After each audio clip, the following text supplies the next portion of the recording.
కడప జిల్లా పోర్మామిల్ల మైదుకూరు ప్రధాన రహదారిపై సగిలేరు గురుకుల పాఠశాల సమీపంలో ఘోర రోడ్డు ప్రమాదం జరిగింది. కూలీలతో వెళుతున్న మినీ బొలెరో వాహనం బైకును ఢీకొట్టి అదుపు తప్పి బోల్తా పడింది.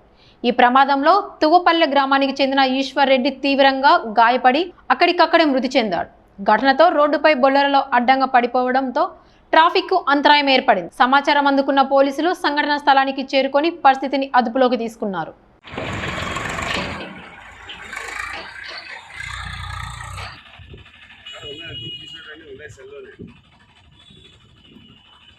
పెళ్లి చేసుకొని వాళ్ళతో ఉంటూ వాళ్ళతో చేస్తున్నాడు. మొన్న 2 రోజుల క్రితము ఈమె ఊర్లో లేదా వెళ్ళిపోయిందంట. అర్థమైందా? తెలియదు మనకు. అన్న పేరు చెప్పన్నా అన్న అన్న పేరు చెప్పన్నా. కొద్దిగా గవర్నమెంట్ స్కూల్ ఉంది కదా పెద్దది డ్యామ్ దగ్గర